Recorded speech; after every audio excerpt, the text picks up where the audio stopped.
buenos días. 6 de enero, Día de Reyes. ¿Cómo les fue a ustedes? Busquen debajo de su arbolito que tal vez alguien le puso. Los Reyes tuvieron que hacerse el PCR ayer para poder salir a repartir, pero por ahí andan haciendo lo suyo, lo propio. Día de Reyes, un día especial en República Dominicana, que siento particularmente que en la medida que se ha ido cambiando el día de celebración o el día no laborable, ha ido perdiendo su esencia. Ojalá que eso pueda recuperarse y que el Día de Reyes caiga el día que caiga, pues ese sea el día no laborable para el disfrute de los niños. Yo no sé si a Héctor y a Nelson le pusieron, ellos siempre se portan bien, dejan su hierbita, les dejaban antes cigarrillo a los camellos, yo no sé si todavía eso se usa, pero está mal.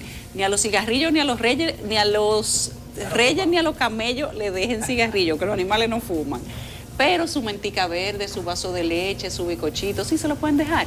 Y ojalá puedan disfrutar el mayor tiempo posible con sus niños, los que dejan Reyes, los que no dejaron Niño Jesús, los que dejan Santa Claus, lo que sea, la tradición que sea que usted disfrute, que no abandonemos nuestras tradiciones y que nuestros niños crezcan con la cultura que crecimos nosotros, que nos hace quienes somos y que nos hace sentir nuestra propia dominicanidad. Buenos días para Héctor, para Nelson, para todo el equipo de producción de Despierta con CDN, para los que están coronados en su casa, que nos van a celebrar el Día de Reyes, para los que están coronados aquí, que también son muchos, y para todos los que hacen posible que nosotros con COVID y sin COVID podamos estar aquí frente a las cámaras. Mañana vengo con mascarilla, ya saben. Buenos días, Yulisa, Nelson y a todos los televidentes. Ayer yo lo decía, sigue siendo Día de Reyes. Yo no he dicho que ha cambiado ahora. Ciertamente, el cambio de fecha para el feriado ha tenido su efecto y ha distorsionado la tradición, o sea, ha impactado en la tradición y no precisamente para fortalecerla, sino para distorsionarla. Eso es lo que hemos visto en los últimos años en la práctica, pero sí pienso que una gran cantidad de dominicanos todavía sigue la tradición. Ayer se celebró ese tradicional desfile que organiza el Cuerpo de Bomberos, el Ayuntamiento del Distrito Nacional por la Avenida Mella. Al final, un poco mojado el desfile, tuvieron que apiarse de los caballos los Reyes Magos, pero se dio la tradición y pienso que sí, que todavía hay mucha gente que lo mantiene. Es una fecha emblemática, 6 de enero. Uno piensa 6 de enero y piensa en Día de Reyes, realmente. Bueno, buenos días. Si usted calibra hoy en la calle, usted va a ver que hoy es que están los niños con los juguetes que los Reyes pusieron anoche. Y eso del día feriado lunes, ya yo decía ayer, esa ley del 97, de la inspiración, de la fina autoría de Pelegrín Castillo, eso es para ayudar a la productividad, que no se rompa la cadena de la producción, el ritmo, o sea, un día feriado a mitad de semana.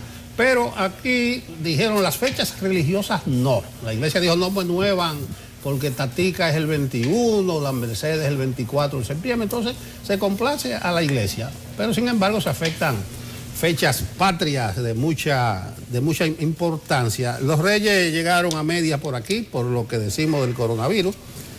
Pensé... Los Reyes vinieron positivos. Sí, traerle algo a Yulisa, pues está grandecita para que le estén dejando los Reyes. Pero me porto bien. Sí, tú te portas muy bien. También el Ministerio Público debería dejarme, ¿tú no crees? No, te lo merece. Aquí le salió a Priscila, le salieron sus Reyes. Le mencionaba a Priscila, un día yo tenemos que enfocarla aquí. Es una niña que colabora con nosotros y se ha convertido en una asistente. Ya hablaremos en demasía de Omicron, del COVID. Ese es el tema que predomina aquí y en el mundo. Ayer había un tema, señores, en Francia. Emmanuel Macron, el presidente, dijo, después de un día con 274.000 contagiados, que él se va a dedicar a hacerle la vida imposible a los que no se vacunan, a fastidiarlo. Y eso le han caído muchísima gente dijo que encima. estaba ansioso por fastidiarlo. A fastidiarlo, a los que no se vacunan lo va a fastidiar, lo están criticando. Y aquí quitaron al gobernador de Samaná porque dijo que iba a hacer una fiesta cada vez que muriera uno que no se vacunara, que incluso fue mal comprendida porque ella se equivocó tratando de hacer el bien. Sí. Contrario a la de Montecristi, la gobernadora apellida Cruz, que dijo y que los PLDistas tienen su día contado porque van a nombrar a los del PRM para que disfruten del manjar del poder. Y a ese le dieron un consejo por experiencia. Mira, cuestión de conexión. O sea, eso sí es grave, lo de Montecristi. O sea, una concepción de para qué sirve el Estado, y a ella le dieron un consejo. A la tiburona, porque así mismo se llama ella, la de Samaná, la quitaron precisamente por lo que dijo Macron ayer en Francia, que quiere hacerle la vida imposible, fastidiar a los que no se vacunan. Ojalá que le pase, no que la vuelvan a poner a la tiburona, pero el gobierno se equivocó porque ella estaba muy preocupada por lo que nos preocupa a nosotros hoy. Claro, eso es un exceso de hacer una fiesta cada vez que se muera uno, pero ella lo que quería decirle a la gente, vacúnese, que fue el mensaje de ayer de Salud Pública, vacúnese. Un saludo a la tiburona de Samaná, ¿por qué no? A Daisy Cruz, la gobernadora de Montecristi. Espero que los compañeritos estén disfrutando ahora del manjar del poder. Bueno, hubo una diferencia en los dos casos, y es que la gobernadora de Montecristi luego pidió excusa, y eso tiene su valor también. No, ella pidió excusa después que le dijeron, figuras prominentes, que le dijeron, ay, la pobre, ella es muy inexperta, ya se le había dicho del poder que la iban a dejar. Es nueva. Es que ella es nueva, pero la tiburona... o sea, no es despectivo, que ella misma dice la tiburona. Ella dijo en un tuit después que la quitaron que la tiburona seguiría activa. Entonces, bien por la tiburona, no porque dijera que iba a hacer una fiesta, sino por su preocupación para que la gente se vacune, que es también una preocupación de hoy en día. Y no sé si bien o mal de Macron, porque es un problema de los franceses, que están discutiendo hoy el Parlamento el pasaporte de vacuna para moverse de Francia. Eso se va a aprobar allá, para usted moverse, enseñar ese pasaporte. Ahorita eso llega aquí. Para usted ir de una provincia a otra tiene que presentar el pasaporte. Aquí, no, eso no existe aquí. Ayer llegaron 4 cruceros que lo por pongan Puerto en los Plata. peajes. Un saludo a los puertoplateños, que cerca de 10.000 cruceristas ayer. Estaba el turista al pecho en Puerto Plata. 4 cruceros el mismo día por los 2 puertos y sin ninguna restricción, según veo. Están medio regados los puertoplateños, porque ellos dicen que no le piden prueba ni PCR negativa, ni tarjeta de vacunas, pero a los ciudadanos los están prácticamente obligando a vacunarse, y ahora dijeron que la tercera dosis es obligatoria y te la van a pedir en la cartilla de vacunación que usted presenta en algunos lugares, no en todos. Entonces, que las reglas solamente son para los dominicanos. Ayer decía el senador de Elías Piña, que estaba aquí con nosotros, Iván Lorenzo, anoche, que es un mal ejemplo y una mala forma de gestionar la pandemia, no pedirle nada a los que vienen, que son potenciales contagiadores, y pedírselo todo a los que viven aquí dentro, que no salen a ninguna parte y que probablemente se quieren cuidar. Que si se pidiera la cartilla de vacunación y una prueba PCR negativa, probablemente no estaríamos en medio de una quinta ola con la dimensión que tenemos. Eso dice el PLD. No sé, cada quien puede tener su concepción, pero de que es contraproducente que los de afuera no tengan que ponerse nada y no tengan que tener una PCR negativa, y los de adentro tengan que ponerse 3, y para cualquier cosa hacerse una prueba que esté negativa. Yo creo que realmente hay un desbalance. Sí, tiene su lógica. Con mis saludos a la tiburona de Samaná, los titulares. Meta del gobierno en este año es priorizar producción agropecuaria. Ciudadanos abarrotan laboratorios en busca de pruebas COVID. Colegio Médico advierte que la prueba de antígenos no detecta la variante Omicron. Hay cientos de médicos contagiados en el país.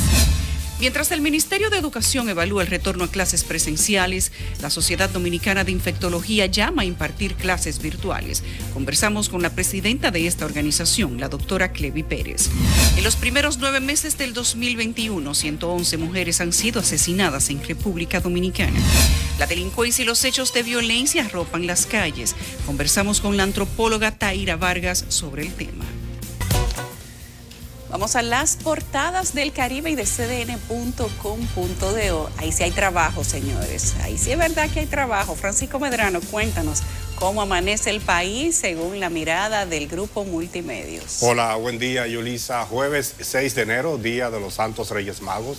Saludos para ti, para Nelson, para Héctor. En este día vamos a presentar la portada principal de nuestro periódico impreso El Caribe, del cual invitamos para que lo adquiera en el día de hoy. Nuestro titular principal: el CMD advierte de colapso de hospitales por falta de médicos. Hay varios trabajos desplegados.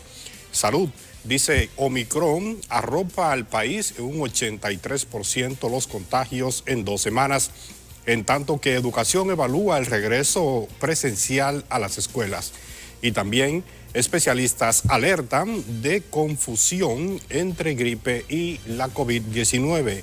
En las páginas número 4 y número 5 del periódico El Caribe usted encontrará estas informaciones desplegadas. La fotografía principal corresponde a Puerto Plata. Pese a Omicron, los cruceros llegan a Puerto Plata. Y es que las 2 terminales de cruceros que operan en Puerto Plata, pues se recibieron ayer 4 nuevos cruceros con un total de 10,000 cruceristas. En color amarillo, Sor Trini, comprometida con el servicio de la salud. María Trinidad Ayala afirma que si volviera a nacer, volvería a ser religiosa.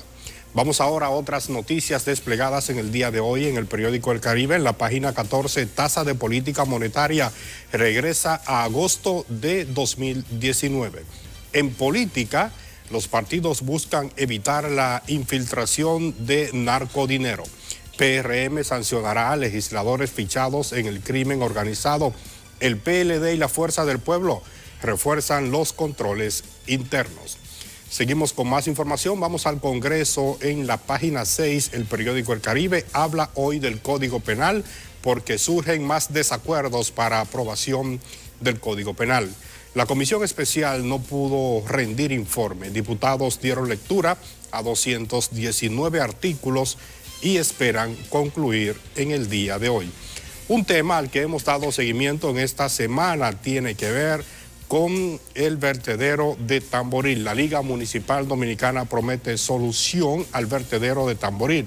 Medio Ambiente aún no define. Y en una segunda fotografía desplegada en el periódico El Caribe del día de hoy, corresponde al tradicional desfiles de los Reyes Magos. Los Reyes Magos desfilaron en medio de la lluvia. La Alcaldía del Distrito Nacional y el Cuerpo de Bomberos realizaron ayer su acostumbrado desfile de los Reyes Magos por las calles de la zona colonial y barrios aledaños. Invitamos a leerlo en la página número 10, en la parte interna de nuestro periódico. También la invitación para que accedan a nuestro portal digital www.cdn.com.do para que se entere de otras informaciones nacionales e internacionales. Así que adquiera nuestro periódico impreso y también acceda a nuestro portal digital para que esté completamente actualizado las 24 horas del día. Yulisa, retorno contigo. Gracias. Vamos de inmediato a las predicciones del tiempo con Jim Suriel. Muchísimas gracias. En las últimas 24 horas se han registrado solo algunas precipitaciones dispersas en República Dominicana, a pesar de que tenemos una vaguada al norte del territorio dominicano incidiendo con núcleos nubosos y también con algunos chubascos hacia el sureste y lluvias más frecuentes hacia el noreste, parte de la cordillera central y también hacia la región del Cibao. Para esta tarde se espera la producción de aguaceros también hacia esas mismas regiones por la persistencia de esta vaguada, pero ya en las próximas 24 horas la vaguada empezará a alejarse hacia el Atlántico y por lo tanto tendremos una reducción de esta nubosidad y también de las lluvias. Pero también tenemos un frente frío ubicado al noreste de la región del Caribe, distante de nuestra zona de pronóstico. El sistema no ha hecho contacto con República Dominicana en los últimos días, pero dejará una masa de aire muy fresca justamente en el Atlántico y los vientos seguirán trayendo esa frescura hasta el territorio dominicano. Para las próximas 24 horas tendremos este panorama con mezcla de nubes, pero también algunas precipitaciones dispersas ya en las regiones que hemos mencionado y estas temperaturas muy frescas en casi todo el territorio dominicano. Para el resto de la semana, algunas precipitaciones también estarán presentes en el territorio nacional. La Cámara de Diputados mantiene sus esfuerzos por lograr un consenso para la aprobación de un nuevo proyecto de ley que reformaría toda la estructura del Código Penal. Como nos cuenta Rentería Montero, el órgano legislativo inició ayer la lectura íntegra de los 419 artículos de la pieza. Con la decisión, la Cámara de Diputados arranca desde cero con el estudio del controvertido proyecto, que no ha logrado consenso para su aprobación. La Constitución y el reglamento establecen que cuando un proyecto se somete nuevo, hay que leerlo. El proyecto que nosotros elaboramos y depositamos es pertinente de toda pertinencia porque el artículo 107 de la Constitución de la República no se contrapone con el proyecto. La lectura de los 419 artículos tomará varios días. Es por lo que el presidente de la Cámara Baja, Alfredo Pacheco, convocó a sesión para este jueves. Lo que uno todavía no entiende, cuál es la premura, cuál es el compromiso que tiene la presidencia de la Cámara y algunos legisladores con aprobar un código al vapor. La comisión especial apoderada para el estudio de la iniciativa elaboró un informe favorable tras lograr entre sus miembros consenso parcial de los puntos que generan disenso. La sociedad espera que este Congreso le dé el código que está esperando. El país requiere y necesita de la aprobación de este nuevo Código Penal. Es un abuso que estamos cometiendo con la sociedad dominicana si no lo hiciéramos. Entre los temas que se logró consenso está el feminicidio, el homicidio agravado, la actividad sexual no consentida entre una pareja y la autoridad parental. El disenso se mantiene por el artículo 185 sobre la discriminación por la orientación sexual. Se recuerda que la presente legislatura concluye el próximo 12 de enero. Rentería Montero, CDN. Una jueza de la Oficina Judicial de Atención Permanente en el Distrito Judicial de Santiago aplazó para el 6 de febrero la revisión obligatoria de las medidas cautelares contra 23 de los supuestos implicados en la red de lavado de activos y narcotráfico, desmantelada mediante la Operación Falcón. Esta fue la jueza Giverti Polanco que reprogramó la audiencia para que los abogados de los imputados pudieran leer el expediente. Si ustedes se fijan, este caso, que es de mayor importancia que los casos de corrupción, tiene menos atención pública. No sé por qué. Bueno, sí. Del caso Falcón, nosotros esperamos que en el caso nuestro, de nuestra defendida María Olimpia Tavares, se le varíe la medida de cohesión de prisión preventiva para una prisión domiciliaria. Correcto sería que todas las personas que se encuentran privadas de libertad hoy pudieran obtener la misma, porque nosotros estamos ante un proceso que, si bien el Ministerio Público ha mostrado seriedad en lo que tiene que ver con los aspectos investigativos, desde el punto de vista de lo que tiene que ver con el sustento probatorio, se han recolectado una serie de presupuestos, de documentaciones tendentes a provocar que haya un cambio, una sustitución de la prisión preventiva. Sin embargo, en el momento tenemos que esperar y discutir todos los elementos en audiencia. El 8 de octubre del 2021, la jueza Iris Borgen impuso 18 meses de prisión preventiva contra 15 de los 23 implicados en la supuesta organización, mientras el principal cabecilla, que es el señor Eric Randiel Mosquea Polanco, continúa prófugo. No se sabe de sus paraderos, no se sabe cómo salió de República Dominicana o dónde está escondido, pero para febrero se aplazó la revisión de la medida de coerción contra 23 de los implicados. Vamos a ver qué pasa. Bueno, pero por lo menos ha estado tranquilo en el ámbito judicial. Final y principio de año era la recomendación que hacíamos. Tenía miedo por el 31. Yo decía, señor, que no se lo lleven el 31. No, pero Jenny... Un último 31. Jenny y Wilson Camacho se comportaron, dieron paz, tranquilidad a final de año y a principio. Es que no hubiera sido elegante. Eso no habría sido elegante. Sí, no, hubiera resultado un poquito odioso. Pero que arranquen a dormir con ropa a partir de hoy, que ya hoy se acaba todo. Mañana es el día de... Ya hoy hay que quitar los arbolitos, empezar a guardar la ropa de Navidad, empezar a hacer los operativos nuevamente, los allanamientos otra vez, porque ya se acaba todo lo festivo. Los bombillitos hay que quitarlo a partir de hoy. Ese es el único problema, que tenemos mucha emoción para poner el arbolito y después para quitarlo a veces dura un mes ese aparato ahí. Miren, vamos a lo del coronavirus, a la rueda de prensa de Salud Pública, también a la rueda de prensa del Colegio Médico ayer. Senden Cava, el presidente del Colegio Médico, dice que van a colapsar los hospitales porque son muchos los médicos y las enfermeras y el personal de apoyo que están en el suelo. Yo mencionaba a Francia al principio, al presidente Macron. Y en Francia decidieron ayer que los médicos aunque estén positivos y son asintomáticos, deben seguir trabajando, prestando atención, porque hay escasez de médicos. Me dice que en muchos lugares de Nueva York, en algunos de los condados, también hay gran escasez, se están saturando los hospitales, porque si bien, como dicen las autoridades, Omicron da leve y las hospitalizaciones no son en grandes cantidades, hay comorbilidad, hay envejecientes, hay mucha gente que cae fácil y por eso está aumentando la ocupación de cama COVID, la ocupación de UCI, los mismos ventiladores. Ayer bajaron un chin, pero siguen aumentando. Y en la rueda de prensa del colegio médico se dice que hay más de 200 médicos que han caído. Incluso dijo el ministro de Salud ayer, yo creo que fue una expresión poco feliz, que esos médicos no se contagiaron en los hospitales. ¿Qué estaba insinuando el señor ministro?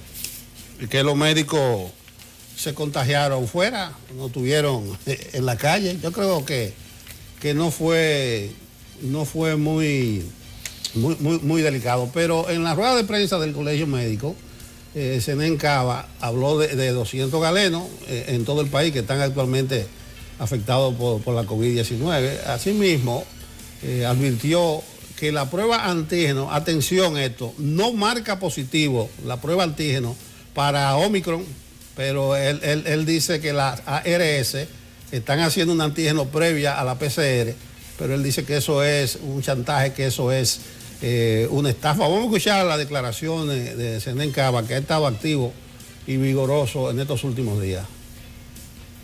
En otros países, a las personas, a las poblaciones se le está haciendo la PCR gratis donde quiera. Aquí se le está pidiendo, se está chantajeando a la gente que se tiene que hacer un antígeno que le cuesta 2,000 pesos, que no todo el mundo lo tiene. ¿Cómo es posible en medio de estas circunstancias que se le esté exigiendo a la gente antes de hacerle una PCR? Porque la prueba antigénica no marca positivo para Omicron, marca falso positivo, y ellos lo saben. Y encima de eso se la siguen cobrando a la gente. Aquí lo que hay que hacer es PCR en estos momentos, porque el Omicron marca mucho falso positivo para las otras pruebas antigénicas. Entonces las ARS y los grandes laboratorios están haciendo en enero, están haciendo su agosto, enriqueciéndose a costa de este pueblo, como lo han hecho y como lo hicieron en la pandemia de 2020, que se ganaron 6,000 millones de pesos. Yo creo que debemos reunirnos con los especialistas, salubristas, epidemiólogos, porque es que son contradictorios los estudios, o no se han hecho en nuestra propia realidad social. Hasta ayer habían cientos de médicos y personal de salud contagiados. Se contagian, tienen todos los síntomas, pero no se atreven a irse del trabajo hasta que no tengan una prueba PCR. Y sucede que para una PCR tú debes de cantearte con 2,000 pesos en un laboratorio grande, si eres asegurado, para que te puedan hacer la PCR. Entonces tú tienes una gran cantidad de médicos infectados, contagiados, pero sin la prueba, para poder asumir una licencia. Entonces eso posiblemente hoy se duplique. Mientras tanto, se puede decir que tenemos cientos de médicos y enfermeras y laboratoristas afectados y en licencia ya muchos de ellos a nivel nacional. En el Cabral iba el 40%. Nosotros lo que creemos que muchos negocios como los restaurantes,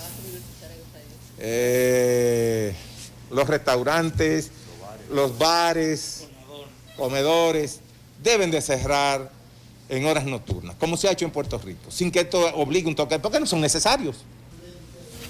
Yo no sé si lo que sucede en el país en este momento merece un discurso de barricada como el que dio el señor Zenén Cava ayer. Yo creo que no le corresponde al colegio médico decidir si los restaurantes y algunos centros cierran o no. Le corresponde a sus propietarios determinar cuáles son las medidas que van a tomar para no ser centros de contagio. Pero si aquí no se cierra un concierto de 30,000 personas, no pueden cerrar un restaurante, un negocio que paga impuestos, que paga nómina, que paga alquiler y que el colegio médico no va a ir a pagarle los gastos que tiene. Yo creo que aquí quebró demasiada gente en el año 2019 al final y 2020 para que el colegio médico ahora quiera decidir quiénes deben mantenerse cerrados y quiénes deben estar abiertos. Yo creo que a lo que tenemos que apelar es a la conciencia colectiva. Si los laboratorios hicieron 6.000 millones de pesos, no fue que se los sacaron de los bolsillos a la gente, ni que se los robaron, ni que salieron a atracar, fue haciendo su trabajo.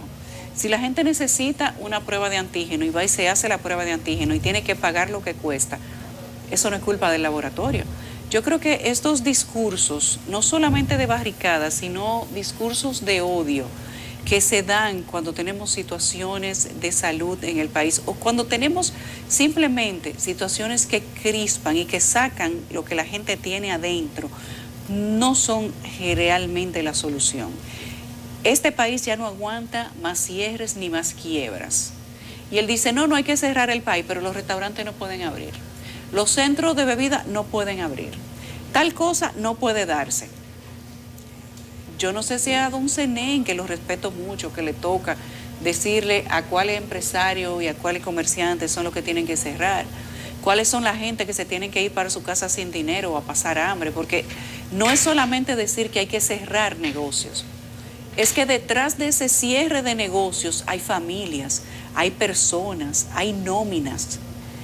Entonces, ¿cuál es el mensaje que se está mandando? ¿Cómo tú cierras un negocio y mandas a la gente para su casa sin dinero a fin de mes?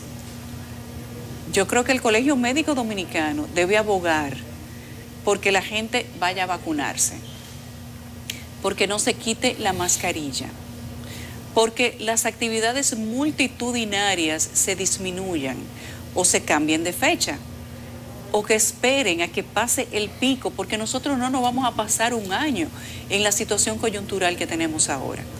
Esta es una situación de semanas que en algunas 4, 5, 6 semanas tiene que bajar. No apostábamos todos, inclusive el Colegio Médico, a la inmunidad colectiva. Estamos en eso ahora. Entonces ahora se quejan. La actividad de los laboratorios les molesta. Siéntense con las ARS, siéntense con el gobierno, porque ciertamente es inhumano que la gente tenga que ir en una condición como esta a hacerse pruebas que el seguro médico no le cubra. Totalmente de acuerdo. Pero es mala una prueba de antígeno. ¿Son los mismos médicos los que te recomiendan la prueba de antígeno?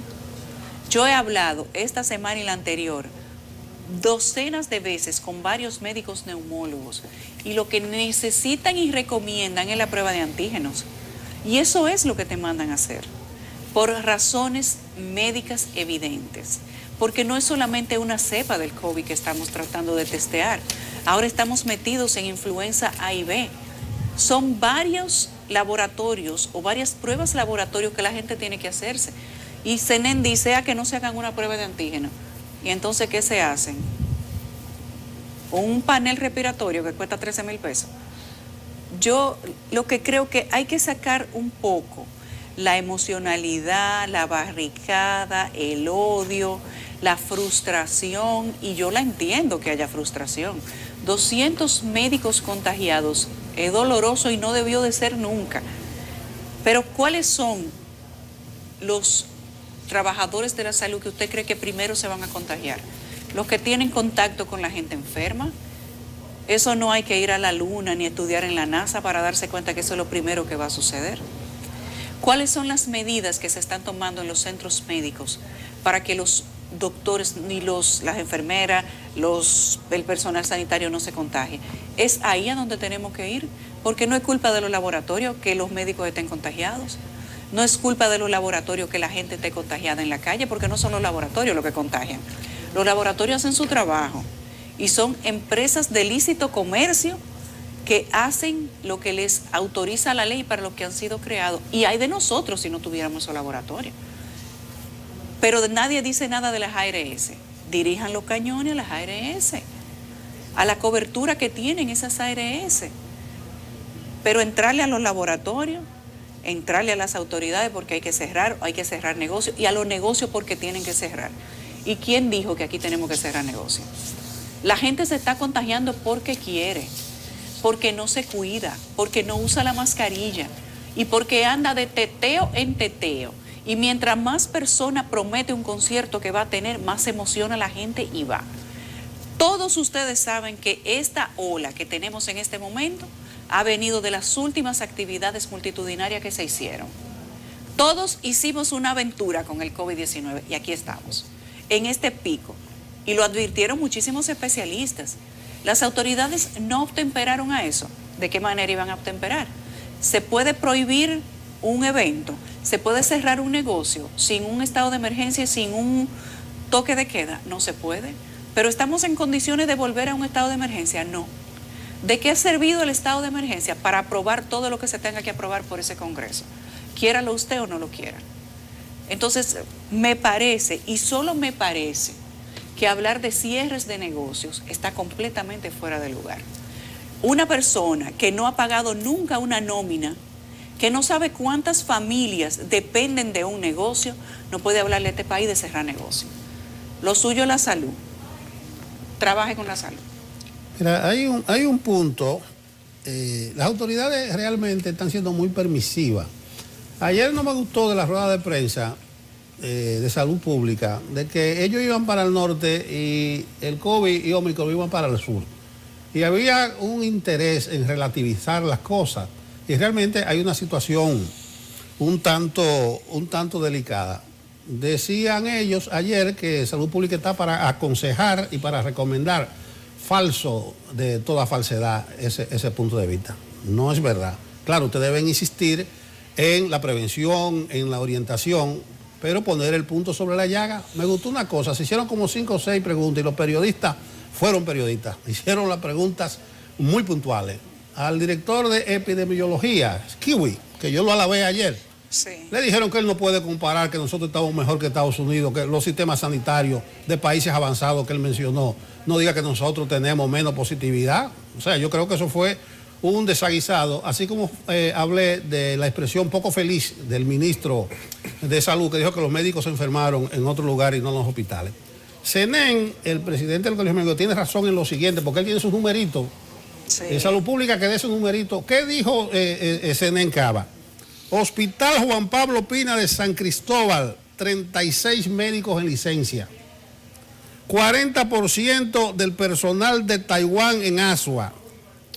Barahona, 15 facultativos. San Pedro, 35 residentes con síntomas. Cabral Ibáez, un 40% de ausentismo laboral. Puerto Plata, el Limardo y algunas clínicas, 24 médicos en licencia. Elías Piña, 3. En el Hospital Regional Alejandro Cabral de San Juan, 15. En Santiago Rodríguez, 17. En el Moscoso Puello, 20 licencias y 30 con síntomas. Ahí hay cifras. Entonces hay que responder a esa situación, porque lo que está diciendo el Colegio Médico es que puede haber un colapso del sistema sanitario de los hospitales. Entonces no es una situación muy feliz, no es una situación normal. Ahora, ¿qué pueden hacer las autoridades y qué pueden hacer la gente? Cuidarse. Yo estuve haciendo una relación de los conciertos que hay de hoy al 5 de febrero. Hablábamos de 22, de 25, de aquí a marzo. Mire, hoy está el Torito en Hard Rock Café. El día 13, ahí mismito, hay un grupo de salseros. La Granja de Zenón, pequeñines, 15 y 16 en el Teatro Nacional. El 22 en Chabón, Carol G. El 26, Diego Hart, en Casa de Teatro. Bueno, esa es íntima. En febrero 4, Martín Franco, Juan Luis Guerra, el día 5 de febrero en Punta Cana. Ese mismo día en el Jaragua, 5 de febrero, Gilberto Santa Rosa. Y por ahí se van, en febrero se incrementan las actividades. Entonces hay que hacer algo. Yo creo que lo primero es la gente cuidarse y el gobierno que no relativice. Lo de ayer, Omicron está en todo el territorio nacional, dicen las autoridades. De unas 500 y tantas pruebas que se hicieron, el 83% son Omicron. Y eso es hasta el 29 de diciembre, ese corte. Y dicen las autoridades que en las próximas 2 semanas eso se va a incrementar. Eso es lo que tiene Dijo que el ministro de Salud, cuídense, mascarilla, que Omicron es una barbaridad. Eso es en el aire que se transmite. Él habló de que una persona puede contagiar hasta 13. Me dice Yulisa que ella ha escuchado que es mucho más de 13 que uno solo, así hablando y en cualquier ambiente. Entonces no hay una situación normal. No hay una situación normal. El senador de Elías Piña, Lorenzo, tiene razón. no puede haber medidas restrictivas, coercitivas, prohibiciones a la gente aquí para entrar a lugares, cuando el que viene de fuera puede andar como Pedro por su casa y entrar a este país como Pedro por su casa. Entonces, atención con esa situación que estamos viviendo en el aspecto del posible colapso del sistema sanitario, y yo di los números, Salud Pública que le contesta al Colegio Médico con números, y además cómo se está manifestando el ausentismo laboral que cada día se potencia. Una situación delicada a la cual hay que prestar más atención, y además las autoridades que no se sientan mal porque le llegó esto, que no relativicen tanto y que den la cara ante la situación. La están dando, pero yo creo que cuando ellos dicen que los médicos no se enfermaron en los hospitales, hay Waldo Suero ahí, ¿qué respuesta? Le preguntaron que cuánto del Ministerio de Salud están contagiados. Dijeron entre un 15 y un 20%. Y también remacharon, pero no se contagiaron aquí. Yo sé que todo el personal de sede del Caribe tal vez no se contagió aquí, pero lo que están sufriendo es la producción. Lo más importante no es eso. Bueno, lo que uno no sabe es cómo ellos determinan dónde la gente se contagió, porque eso ya conlleva un análisis mucho más específico de caso por caso y hacer un mapa de cuáles fueron todas las actividades y todos los lugares donde estuvo minuto a minuto cada una de esas personas. Ese sí que es un trabajo intenso, determinar dónde se ha contagiado cada persona. Inclusive, en la mayoría de los casos, ni siquiera el contagiado sabe cómo lo contrajo, sabe quién se lo pegó, porque muchas personas que tienen el COVID-19 no saben que lo tienen. Y ahora, con la gripe, el famoso flu que nosotros tenemos en este momento, que dicen epidemiólogos en Estados Unidos que de 10 personas con la gripe que supuestamente que tiene circulación comunitaria, de 10, 8 son cualquiera de las variantes del COVID o influenza. ¿Cómo usted determina dónde se contagió la gente? Eso es prácticamente, no voy a decir imposible, pero sí muy difícil de saber. Ahora, los médicos también son personas. Los médicos salen de su casa, no están 24 horas en los hospitales, pero tienen un trabajo que es un centro de contagio, es un foco de contagio. Y es muy posible que si no lo hicieron en su casa, en las actividades familiares de Nochebuena, de Navidad, los conciertos, pudieron haberse contagiado en el hospital. Pero eso tampoco es algo del por qué avergonzarse, porque ¿cuál es su trabajo? Atender personas enfermas. Por esta situación que están enfrentando los médicos, está enfrentando el país, pero que golpea a los médicos por razones obvias que le dijo Yulisa, fue que el presidente hace 3 días, el lunes pasado, dio estas declaraciones, dijo que le había pedido al ministro de Defensa que active a los médicos militares que están trabajando y al personal de salud de las 3 ramas de las Fuerzas Armadas para que estén en coordinación en caso de que fuera necesario con el gabinete de salud. O sea, que ya el presidente estaba previendo esta situación y por eso había dispuesto que los médicos militares estén a disposición del gabinete de salud. No sabemos cuál es la disponibilidad, cuántos son, cuándo entrarían, pero ya él dio señales de que se está preparando una respuesta a esta situación que ya se estaba dando. Mira, Héctor, tú sabes que a propósito de eso que tú dices, yo lo que creo que hay que ser coherente. Y no estamos siendo coherentes. El gobierno no está siendo coherente porque esa rueda de prensa de ayer tiene muchas informaciones que debieron darse desde hace tiempo, porque no es cierto que las autoridades no saben desde cuándo tenemos Omicron en el país. No es cierto que la famosa variante que combina la flurona, la que combina la gripe con el COVID, no es cierto que no está en República Dominicana, y eso no es nuevo, eso está hace tiempo. Pero no podemos tratar de asustar a la población diciéndole que estamos cundidos de toda la variante del COVID y tener decenas de cruceros llegando aquí con gente que tú no le pides una prueba de COVID. Tú no puedes decirle a la gente que estamos abarrotados y que no vamos a salir de esto por ahora y de que tenemos que cuidar el sistema sanitario si tú tienes los puertos y aeropuertos abiertos a trocha y mocha sin pedirle una PCR negativa a una gente ni una tarjeta de vacuna. Entonces, ¿se quiere cuidar el sistema sanitario afectando a lo de adentro? Yo creo que o nos peinamos o nos hacemos rolo, pero las dos cosas no las podemos hacer al mismo tiempo. Y no estamos siendo coherentes. Usted quiere cuidar el sistema sanitario, entonces tome las medidas precautorias con el tema del turismo. Haga lo que usted quiera. Vamos a hablar de cierre, como habla el Colegio Médico Dominicano, pónganse de acuerdo con el gobierno. Pidan PCR, pidan tarjeta de vacunación a todos los extranjeros que vienen, como se lo piden a los dominicanos cuando tienen que salir de aquí. Cuidemos el sistema sanitario, si es, que no haya conciertos, que no hayan centros de conglomeración o reunión de personas abiertos, cosa con la que yo no estoy absolutamente de acuerdo. Y manden la gente masivamente a vacunarse, oblíguenla. Esa es una opción. Me parece que no es la mejor opción, pero es una opción. Ahora, no vamos a hacer eso. Queremos que el turismo florezca, que la economía se mantenga, que los turistas, millones y millones de turistas, vengan a este país con COVID, sin COVID, con flurona, sin flurona, con la 19, con la Delta, con la que le dé su gana. Entonces no estén hablando de cuidar el sistema sanitario, porque eso es contraproducente.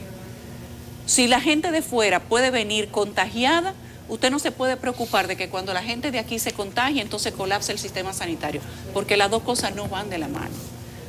No estamos siendo coherentes. En ese aspecto no estamos siendo coherentes. Sí, cuando uno habla de terquedad, de ofuscación, uno dice que más terco que una mula. Yo no sé por qué. Aquí hay gente que no quiere ver la realidad, pero las autoridades pasen por algún laboratorio clínico o algún centro privado o público para que ustedes vean el fastidio, y no es de Macron, de Francia, de cientos de personas que están abarrotando esos lugares en busca de una prueba. Entonces eso no es normal.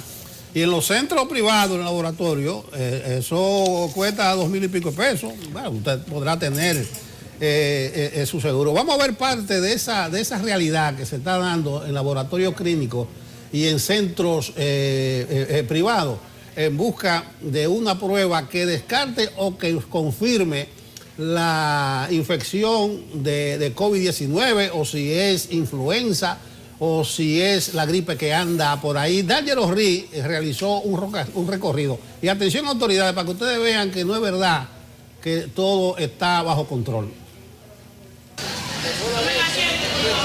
La quinta ola de COVID está poniendo a prueba la capacidad de los más reconocidos laboratorios del país. Las razones son múltiples. Algunos deberán presentar pruebas diagnosticadas antes o después de viajar. Porque vine de Estados Unidos y vine media manosa a la gripe y estoy tratando de repetirme a ver si acaso lo trae de allá. En este reconocido laboratorio clínico donde se brinda autoservicio, las filas de vehículos era interminable. En la sede del Ministerio de Salud Pública están llegando miles de personas que permanecen hasta 6 horas para lograr una prueba de COVID. Del trabajo me mandaron. Sí. ¿Desde qué hora estás aquí? Desde las 10 de la mañana. 10 de la mañana. Directo desde el trabajo aquí. La luz se ha ido 2 veces, supuestamente. Estamos parados aquí en el sol desde las 10. Algunos de los compañeros no han comido nada. En sus respectivos lugares de trabajo les demandan la prueba antes de poder retornar. Personas que serán sometidos a procesos quirúrgicos deben primero presentar una prueba negativa, lo que ha sido difícil para este señor de avanzada edad. Yo estoy aquí tempranísimo, dije que no hay luz ahora, voy a tener que ir para un laboratorio. El Ministerio de Salud Pública informó que mantendrá estos centros disponibles hasta que sea necesario y se logre controlar el brote actual. D'Angelo Ri, CDN. Y a propósito, el Ministerio de Educación informó que junto al Gabinete de Salud se mantiene en consulta permanente evaluando el comportamiento de la pandemia de COVID-19 para adoptar oportunamente las decisiones más convenientes con respecto a la reanudación de la docencia pautada para el martes 11 de enero.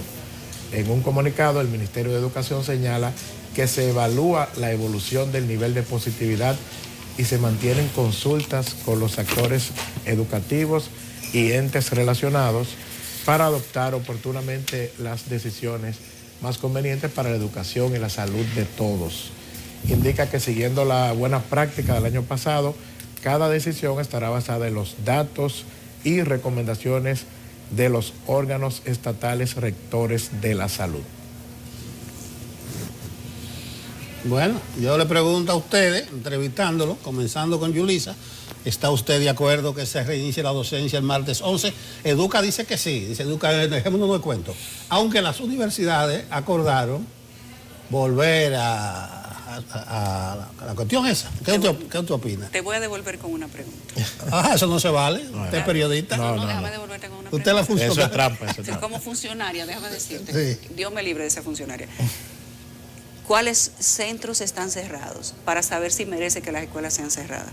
No hay nada cerrado, no hay ninguna disposición restrictiva. Entonces, es una respuesta. ¿Tú sabes qué? Yo creo que se le debería dar las dos opciones a los padres. Virtual y presencial. El papá que entienda que su hijo tiene las condiciones y la madurez para cuidarse, que vaya a la escuela. El que no, que le den clases virtuales. Y que las dos opciones sean válidas. Y que tú como papá tengas la opción de decidir. Porque es injusto que las escuelas estén cerradas y las discotecas abiertas. Ahora, vamos a tenerlo todo abierto. Denle la opción a los padres de que decidan cómo quieren mandar a su hijo al colegio. ¿Sabe que la virtualidad cojea? Porque eso es un andamiaje. Eso es una estructura. Yo sé que el Ministerio de Educación no está en posibilidades de rebobinar y ponerse en condiciones de ir a la virtualidad. O sea, ya sea por televisión, ya sea por su computadora, su laptop. Eso implica un mecanismo. Sí, pero yo realmente en las universidades sí funciona. Sí, legalmente yo le daría una semanita, yo le diría, en vez del 11. Esa es una opción, retrasarlo una semana o 15 días más y no tener que tomar ni una decisión ni la otra. Retrasarla 15 días para ver qué pasa, si esta ola o pico se disminuye un poco, porque no es que nos vamos a pasar el año entero con el famoso pico de la quinta ola. Claro. Pero de todo, no es hacer un drama de todo. Dice el ministro de Salud Pública, sí, porque estamos en modo dramático. Dice el ministro de Salud Pública que Omicron se sana en 5 días. Entonces estamos bien si se sana en 5 días. Ay, espérese, Rivera, eso es un error. Usted dijo ayer en 5 días, pero eso es en Estados Unidos, eso en otros países. Aquí no hay ninguna resolución que avale eso. O sea que la gente entendió ayer que en 5 días ya está sana. No es así. Salud Pública tiene que emitir una resolución sobre el avance de estudio o copiando de fuera, pero no es decir que se sana en 5 días porque por fuera dicen que sí. Eso es un error, un detallito. Tienen que hacer su estudio o buscar base científica internacional y emitir una resolución, y esa resolución tiene que ir coordinada con la del Ministerio de Trabajo. Exactamente. Además, porque ¿cuál es la base sobre la que se van a atar las empresas y los empleados? Hay mucha gente que sabe que tiene el COVID y no va y se hace la prueba porque lo van a sacar de combate 21 días o 15 días. Y hay gente que aquí que vive lo comido por lo servido. Hay que pensar, pero esa no es una información que se puede dar a la ligera, y no digo que lo haya hecho. Entiendo que el ministro de Salud Pública, cuando dice algo, lo hace sobre una base científica. Pero si esa información está reflejada sobre una base científica, entonces emitan una resolución y que eso les sirva de base de acción a las empresas y a los centros de comercio. Sí, correcto. Por ejemplo, los gerentes de recursos humanos no pueden decir un positivo, ven en 5 días. No hay una resolución para eso. No puede decirlo, ven en 5 días. No se puede, eso así. Ahora, volviendo al asunto de la clase, las opiniones están divididas, aunque hay más favoritismo a lo que ha planteado la Asociación Dominicana de Profesores, de que se posponga el reinicio de la docencia por el asunto que hemos estado comentando. Vamos a entrar con una historia que tiene Rafael Lara sobre el tema. Para el infectólogo Clemente Terrero Reyes, el reinicio de las clases presenciales debe aplazarse al menos 2 semanas a fin de evitar incremento en la tasa de contagio del coronavirus en niños y adolescentes. Las autoridades tienen que reconsiderar esa situación porque este virus está muy intenso, el contagio, y la aglomeración de los niños en las escuelas puede exponerlo, aunque se dispare la tasa de infección en niños. Terrero Reyes dijo que hasta la fecha la tasa de contagio en los más pequeños se mantiene estable, porque los mismos están en sus casas.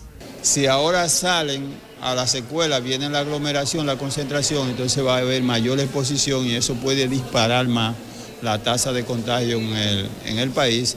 Está previsto que las clases sean reabiertas el próximo martes 11, pero desde ya la Asociación de Padres está pidiendo que se retome la docencia virtual hasta que baje la tasa de contagio del COVID-19. Le pedimos a los padres que no envíen a sus hijos a la escuela para que no haya contagio en el hogar. Las clases deben volver virtualmente hasta que se desaparezca esta pandemia del coronavirus. El Ministerio de Educación aún no se ha pronunciado en torno al llamado que les han estado realizando diversos sectores sociales del país. Rafael Lara, CDN. Una retrasadita, que le den más vacaciones a los muchachos, hasta que pase un poco lo del COVID-19. Y el Ministerio de Salud Pública tiene que referirse a las vacunas para los niños en edad escolar. Si finalmente eso se va a dar, si ya está todo completamente verificado, si esto podría ser un requisito o no. Yo creo que faltaron algunas cosas por tratar en la rueda de prensa. Bueno, lo de la vacuna a los niños entre 5 y 12, el ministro dijo la semana anterior de que probablemente sea en febrero, porque están estudiando el gabinete, preparando una resolución, pero que probablemente la decisión venga en febrero, pero ese es otro tema, con las clases, las aulas abiertas, es otro tema. Realmente es una situación un tanto delicada. Voy a robarle un poco al optimismo de Yulisa. Y está bien, vamos a cuidarnos nosotros, vamos a hacer un esfuerzo, pero vamos a ser coherentes en toda la línea. No se puede ser permisivo en una cosa, restrictivo en otra. No puede manifestarse alegría, regocijo y gozo en un aspecto y preocupación en otro aspecto. Es verdad, está todo abierto, es verdad, llegan 4 cruceros a la vez con 10.000 turistas y lo que celebramos es que eso va a dinamizar a Puerto Plata. Pero ni modo. A propósito de Puerto Plata, los pueblos también existen. ¿Qué tal si hacemos un recorrido por algunas de las provincias de los pueblos del país? Vamos a eso ahora.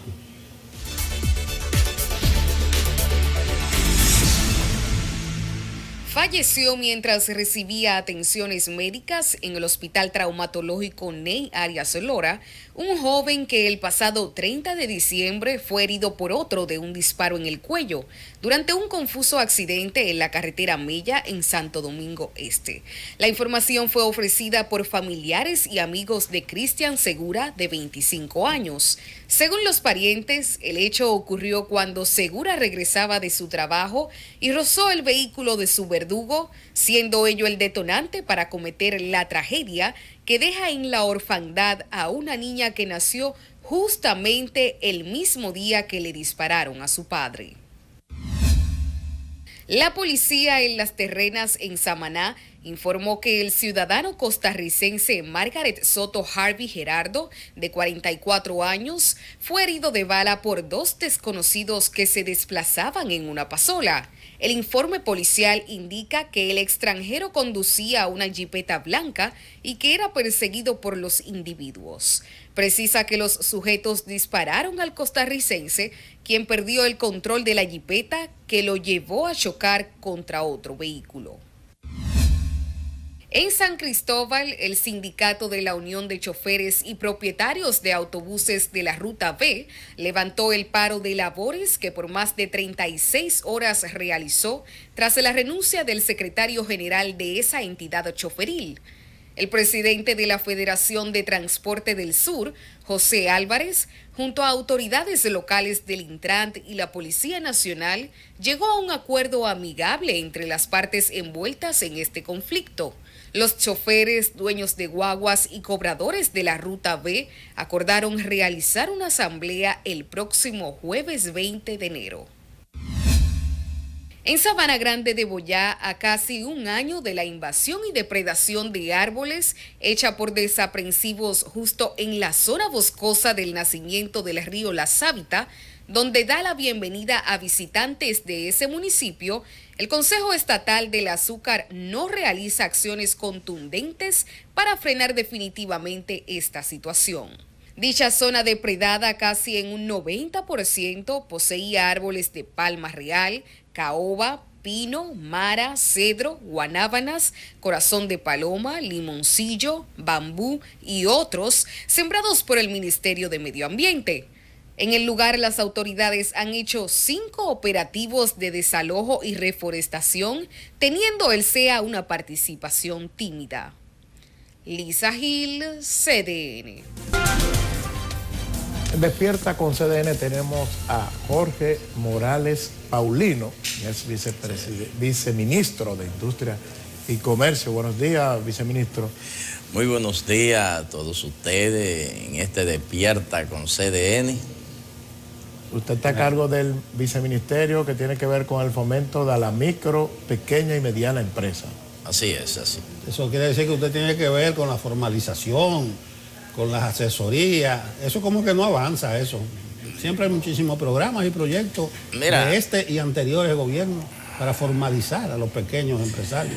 Mira, el problema, lo primero es que el Viceministerio de Fomento a las MIPYME es todo un gran ámbito de lo que tiene que ver con la mayor cantidad de empresas de la República Dominicana, porque las MIPYME en su conjunto representan más del 97% del tejido empresarial dominicano, representan más del 50% de lo que es el empleo y alrededor de un 40% del Producto Interno Bruto. O sea, las MIPYME es un gran ejército. Y tú hablabas de la formalización, es un gran tema que podemos tocar en los minutos que nos quedan, porque es muy importante hablar de la formalización en nuestro país, que es el camino que tiende a seguir todo gobierno para poder estabilizar la economía y la productividad en el sector MIPYME. Pero yo decía que eso no avanza, ¿está avanzando ahora en este gobierno? Mira, lo que pasa es que ha habido una situación muy especial. Ha estado avanzando bastante. Nosotros hemos tenido una cantidad, nosotros inclusive tenemos un portal digital donde en 24 horas le damos respuesta a todos los requerimientos de lo que es la formalización de las MIPYME. Usted puede entrar en línea totalmente gratis en nuestro portal y así poder tener todas las informaciones y todas las indumentarias necesarias para formalizar su empresa. O sea que nosotros estamos en la capacidad de recibir todas las solicitudes que sean necesarias en nuestro país y brindar el servicio de manera gratuita en este sentido de la formalización. Ahora ¿el servicio, hay acompañamiento? Así, sí. Nosotros hemos hecho y estamos haciendo desde que llegamos un trabajo de campo, que son las rutas MIPYME, las rutas sectoriales y las informaciones a todos los niveles para lograr la formalización de las MIPYME, pero es como te dije, es un tema que abarca diversas ramas para poder lograr una formalización masiva de las MIPYME, lograr que todos los talleres, salones de belleza, pequeños negocios, pequeñas fábricas, pequeños productores entren al mundo de la formalización. Es un gran reto porque acuérdate que tiene que ir con un acompañamiento de que no lleguen al lago de la muerte, como le decimos, que a los 2 años de formalizarse, estas MIPYME cierran una gran cantidad de ellas. Nosotros, eso es lo que estamos evitando desde el gobierno que encabeza Luis Abinader, llevando una formalización consciente, bien planificada, para que nuestras MIPYME al momento de formalizarse tengan conocimiento del manejo contable,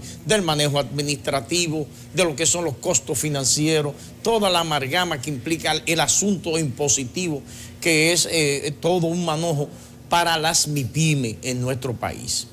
En medio de la pandemia, las empresas que más quebraron fueron las MIPYMES. Y ahora se habla de que hay que cerrar negocios otra vez, dice la clase médica. ¿Cuáles son los números que tienen ustedes de recuperación de las pequeñas y medianas empresas en lo que va del 2020 y iniciando el 2021 en medio de la pandemia? ¿Están en condición las MIPYMES de cerrar, de tener negocios que no abran, o la estabilidad que tienen se podría ver, digamos que afectada si hay un eventual cierre nuevamente? Mira, muy buena pregunta. Ciertamente las MIPYME fueron y han sido el sector que en medio de toda esta pandemia, desde que empezó en marzo del 2020, han sufrido la mayor consecuencia de quiebra por primeramente por sus estructuras, una estructura productiva limitada, muchas de ellas estaban informales, la mayoría que quebraron fueron por el grado de informalidad, que son alrededor del 70% de las microempresas son informales en nuestro país, esos pequeños talleres, esos pequeños negocios, muchos colmados, etcétera, que no estaban dentro de lo que es el sistema de la seguridad social ni la protección que brindó el Estado, las facilidades que brindó el Estado de cubrirle alrededor de un 70% del salario y una asistencia constante a las MIPYMES, unos préstamos blandos que tuvimos, que hemos tenido que asistir a las MIPYMES, más de 10,000 millones de pesos solamente a través de ProMIPYME hemos colocado para salvaguardar lo que es la estabilidad financiera de las MIPYMES, pero esto entra básicamente en el sector formal.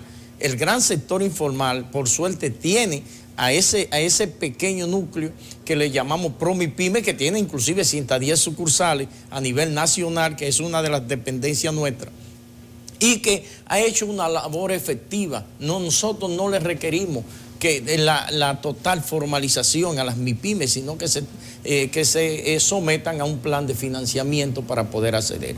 La cantidad de MIPYMES que quebró en medio de la pandemia se puede situar en alrededor de un 30 a un 40% que quebró en el año 2020 o que cesó sus actividades, porque no necesariamente quebraron todas, sino que cesaron actividades. Ahora bien, a través del plan de recuperación que diseñó el gobierno en el mes de noviembre del 2020, se pudo lograr y se ha podido lograr la recuperación casi total de esas MIPYMES, y inclusive hemos sobrepasado en unos 27,000 empleos que se habían perdido, no de los que se habían perdido, sino recuperar el 100% de los empleos perdidos, y hemos logrado aumentar considerablemente la cantidad de empleados antes de la pandemia.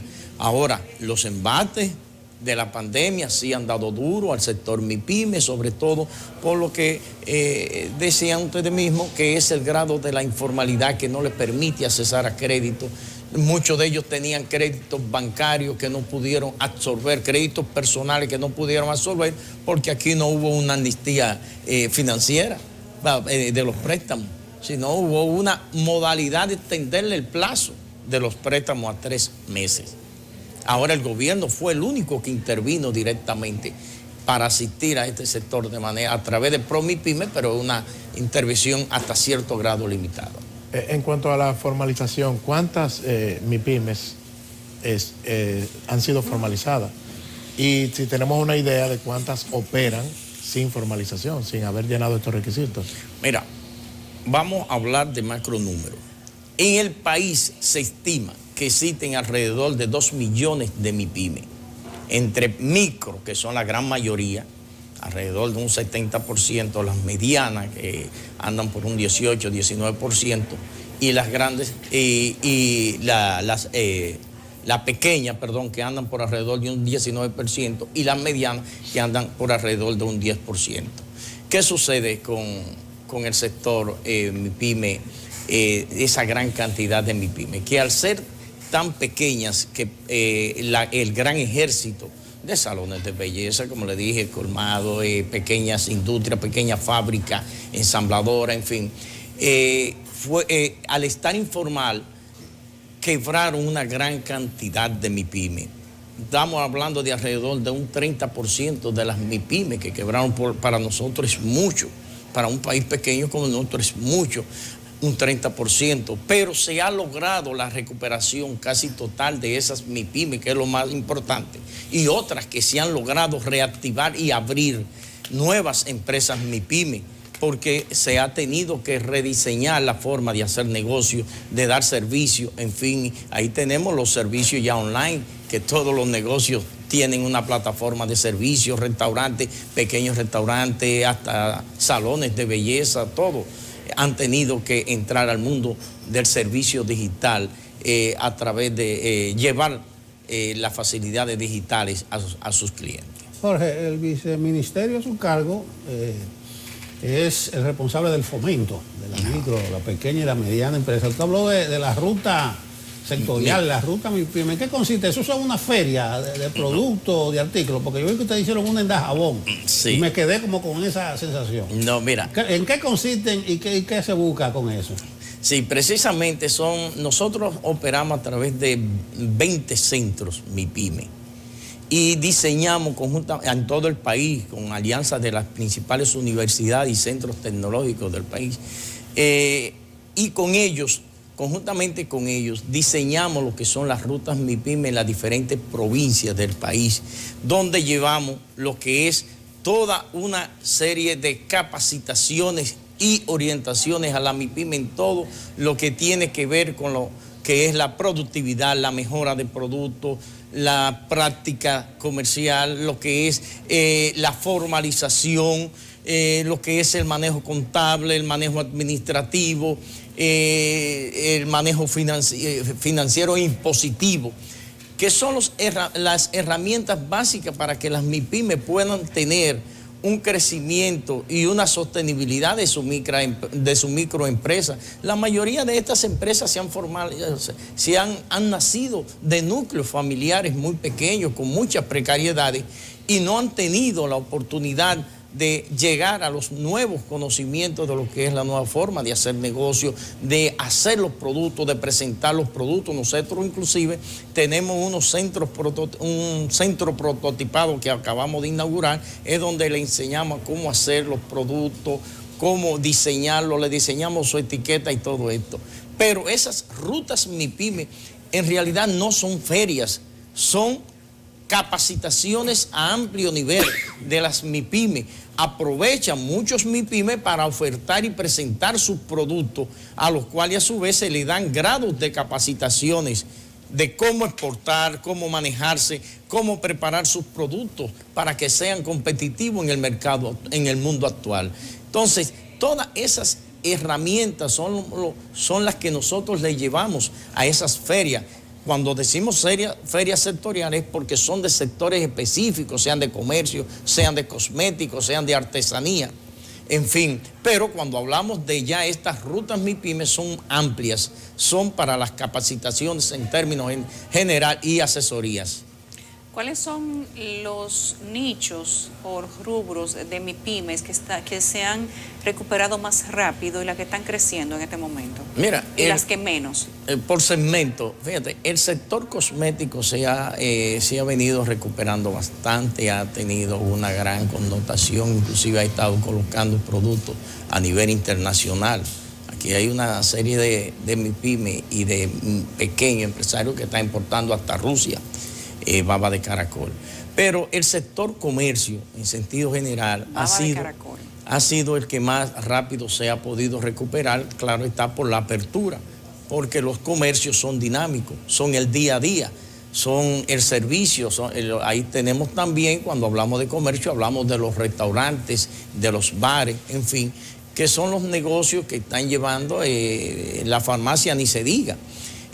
Son los negocios de los colmados, los minimarques, todas esas empresas MIPYME, los mismos salones de belleza, han sido los puntales para ir creciendo y recuperándose lo más rápido posible de lo que ha sido esta gran pandemia. También tenemos el sector MIPYME agrícola, productor, que también exporta aguacate, piña, en fin, que están asociados en cooperativa, algunos de ellos que han sido bastante exitosas. Bueno, Jorge, usted habló de los grandes aportes de la MIPYME, la mitad del mercado laboral, el 40% del PIB. Usted es un hombre que tiene que estar en la calle. La recomendación es que usted se cuide en estos días. Bueno, eso es una gran tarea que nosotros tenemos, lidiar día a día con empresas MIPYME para que no sucumban, para que avancen en medio de la pandemia, porque nuestro país ha dado muestra de que tiene grandes valores y sobre todo en ese sector MIPYME que ha tenido una recuperación tan puntual en este proceso de COVID que todavía estamos en él. Bueno, una forma de proteger el sector es usted cuidándose. Así es, muchas gracias. Mantenga el pie. Gracias a ustedes. Jorge Morales, Paulino, viceministro de Fomento de la Pequeña y Mediana Empresa. del Ministerio de Industria y Comercio y Pymes. Y Pymes. Ese agregado fue muy importante. Sí, porque eso fue una innovación que era necesaria. Sí, gracias Jorge.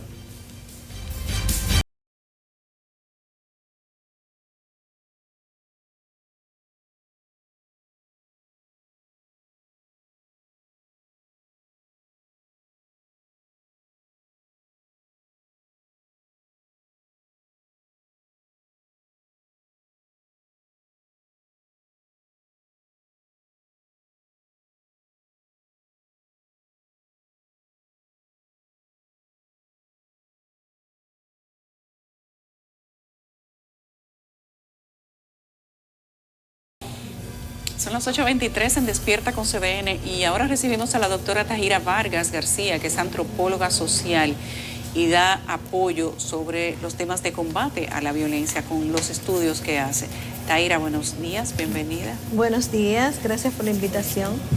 De inmediato quiero preguntarte, a propósito de que tenemos un saldo, ya se sabe cuántas mujeres murieron en el 2021 a manos de la violencia, 61.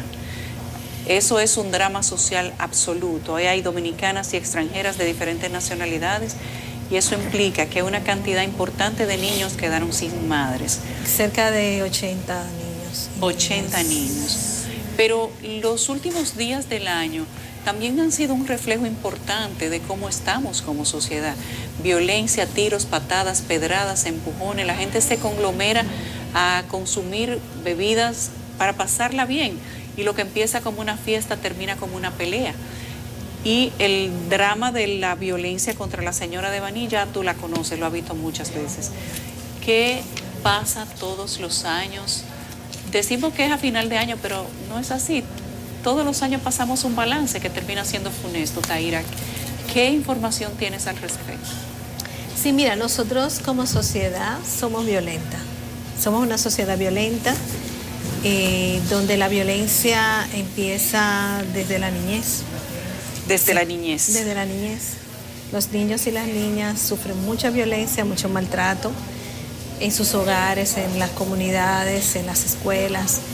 Y realmente como sociedad no hemos trabajado para erradicar la violencia de la convivencia social.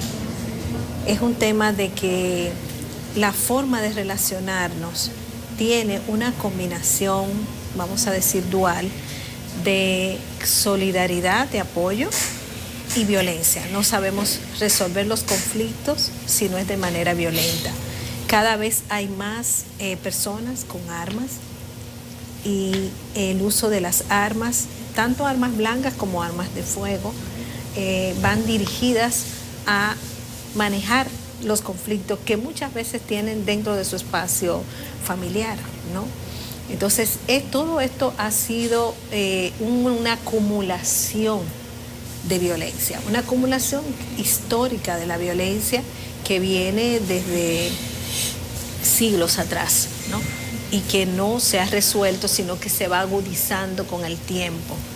A esto se le agrega, ahora que tú hablas de los feminicidios, el hecho mismo de cómo nosotros criamos y educamos a los hombres. Fíjate que la mayoría de los perpetradores es el sexo masculino, ¿no? Y eso se debe a que la masculinidad se construye desde la violencia. A los niños se le enseña a pelear desde pequeño, se le enseña que el hombre que no pelea, que no es agresivo, no es macho, y además él desarrolla unas relaciones con sus pares basadas en la rivalidad, en la competencia, en el enfrentamiento permanente, ¿no?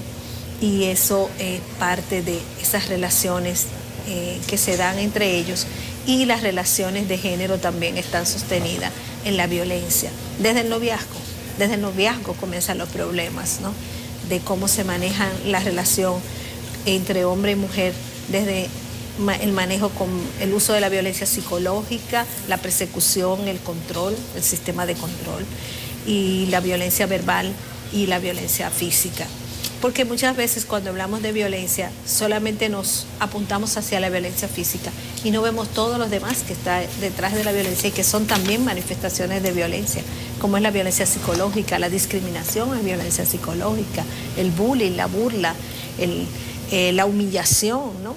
El maltrato verbal, todo esto es parte de la violencia en ese sentido y todo eso se acumula y detona en lo que es la violencia física, que es la que contamos nada más contamos violencia física, nada más contamos criminalidad, pero no contamos, ni miramos, ni analizamos todo lo demás que va sucediendo en la convivencia cotidiana. Bueno, yo sostengo que cuando se le discrimina, se le relega, eso también es violencia contra ella. Taira, ¿cómo andamos en política pública? Porque cada gobierno tiene su gran plan, pomposo, integral, más de 20 instituciones, combinación del Ministerio Público, Ministerio de la Mujer, CONANI. ¿Cómo andamos nosotros? Porque parece que no son efectivas porque el promedio, la media de feminicidio, la cultura de violencia a la mujer, uno la ve como que no cede.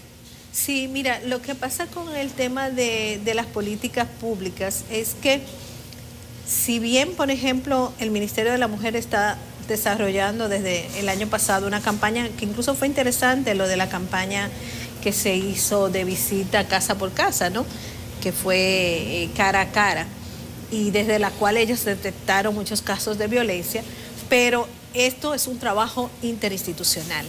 O sea, esto es un trabajo en el que deben integrarse tanto el Ministerio de Educación, que tiene un rol muy importante en términos de prevención a nivel tanto de las escuelas como en la relación con la comunidad, el Ministerio de Salud, que desde el Ministerio de Salud se captan muchos casos de violencia y se debe ofrecer también un acompañamiento a todas las personas que están siendo víctimas de violencia y se ofrece, pero resulta corto todo lo que se está haciendo en ese sentido, porque lamentablemente en las comunidades se necesita mucho del acompañamiento. La violencia no es solo una información que sale, sino un acompañamiento. Pero además, hablando de políticas públicas, yo creo que el gobierno invierte bastante en publicidad.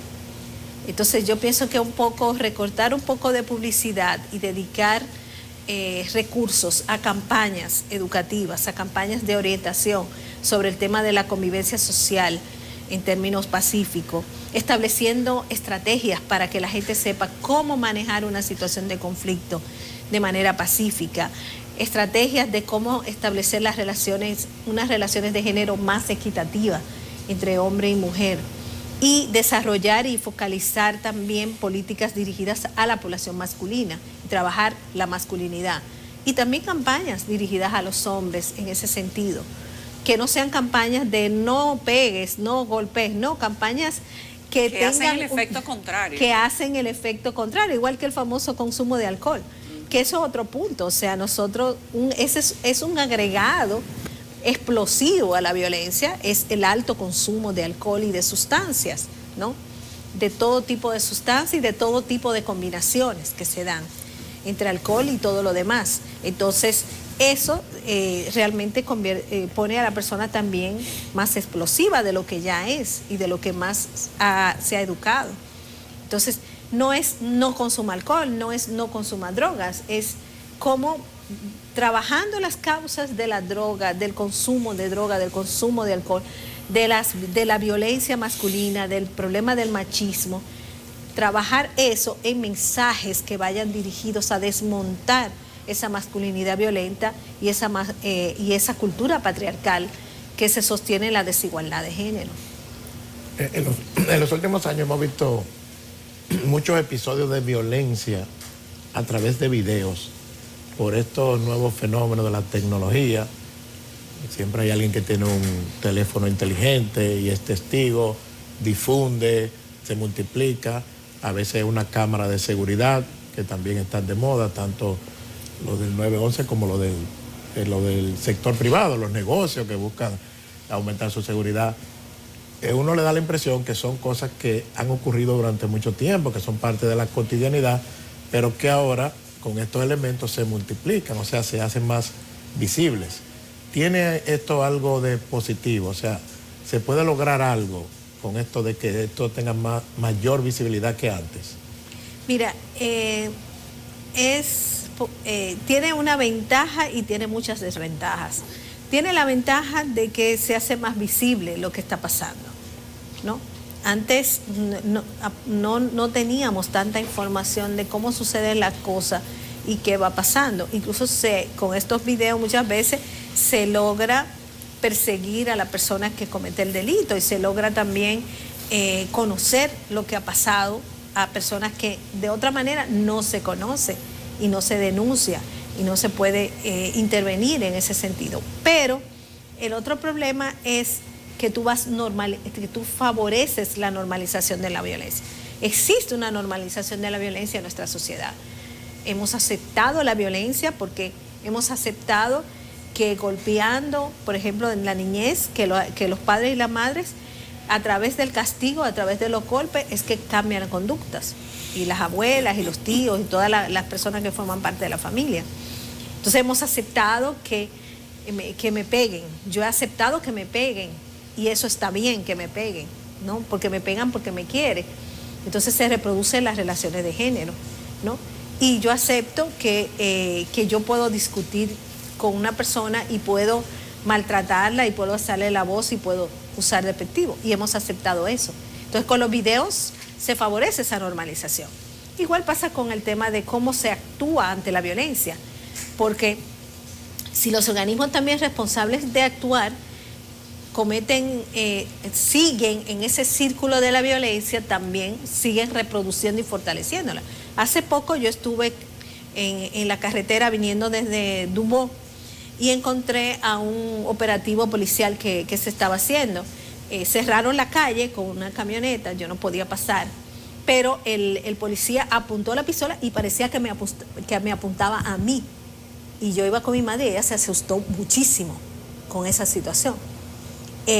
Porque parecía que era a mí que me estaba apuntando. O sea, el policía venía con la pistola en la mano apuntando.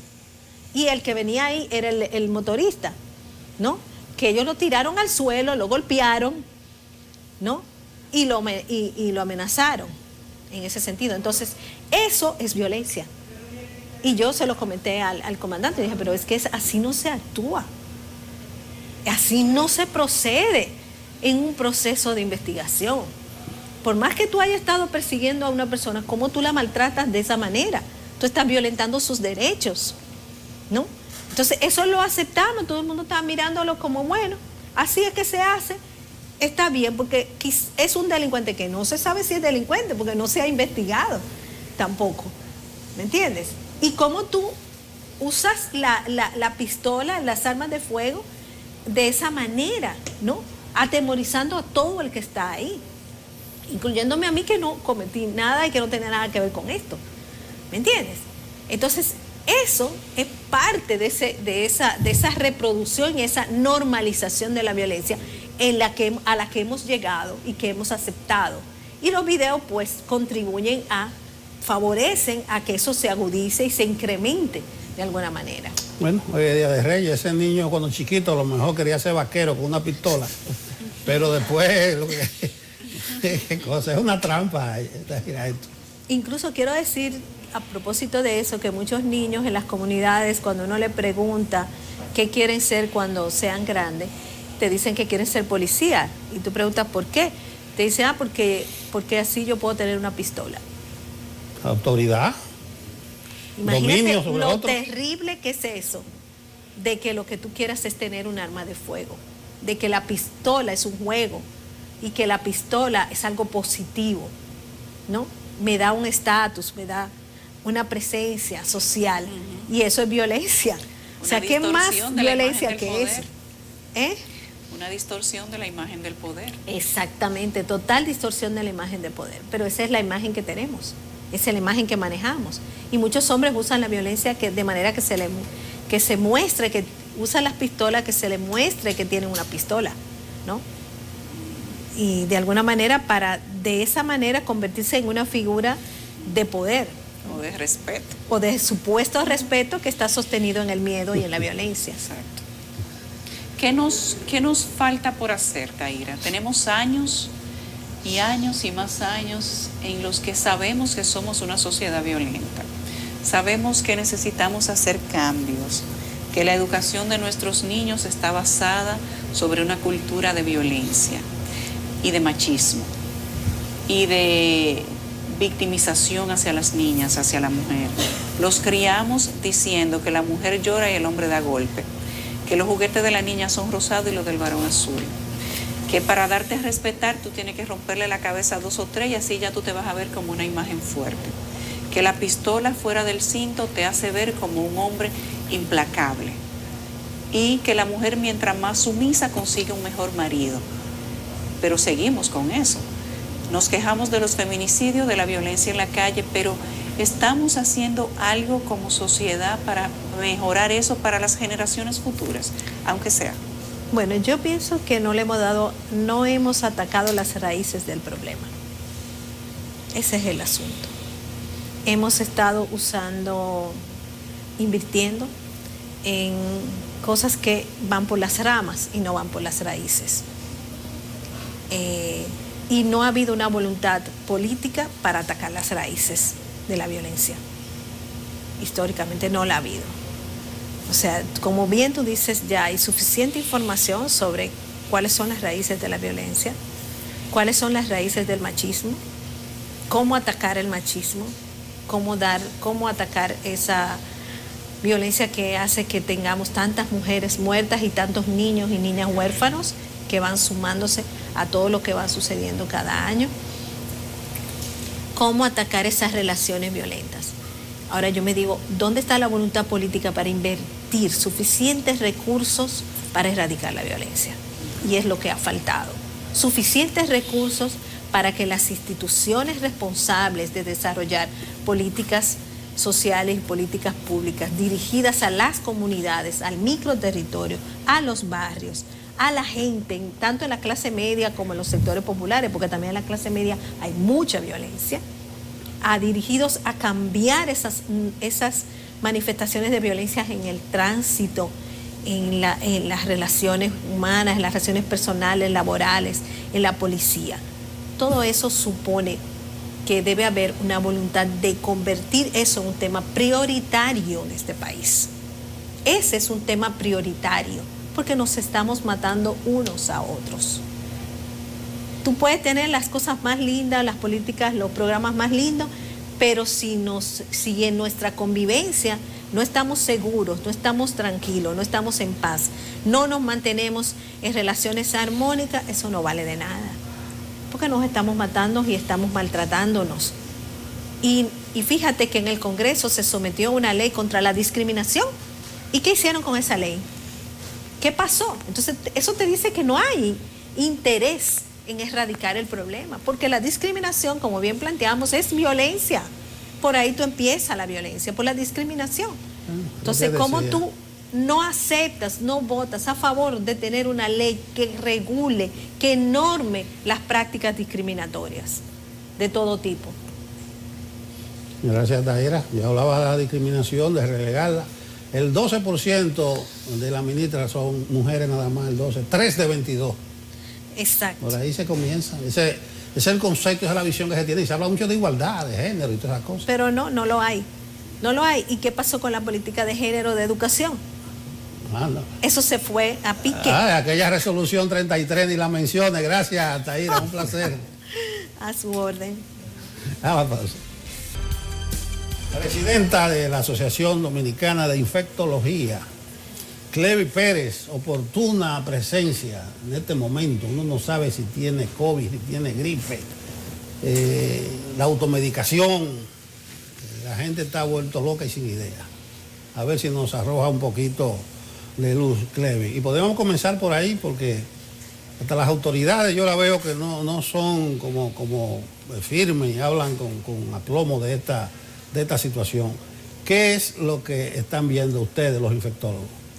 Buenos días, gracias por la invitación. Lo que nosotros estamos viendo es una explosión de casos nunca antes visto realmente con el COVID. Estamos viendo más pacientes en consulta y en emergencia que nunca antes durante la pandemia, y esto es fruto de que tenemos una variante circulando en todo el mundo, incluyendo en la República Dominicana, que es el virus con una con una capacidad, ¿no?, de imponerse y de infectar personas más alta, ¿no? Desde el punto de vista histórico, incluso con virus que son en sí más infecciosos, no tienen la capacidad de replicarse tan rápido como el COVID, es decir, la capacidad de generación, de infectar a otras personas y de que eso sea rápidamente, porque ya tenemos que 3 a 4 días después, se ha cortado el periodo de incubación, ya las personas empiezan a presentar síntomas, a ser infecciosas, a poder transmitir la enfermedad. O sea que básicamente eso es lo que estamos viendo, una explosión de casos.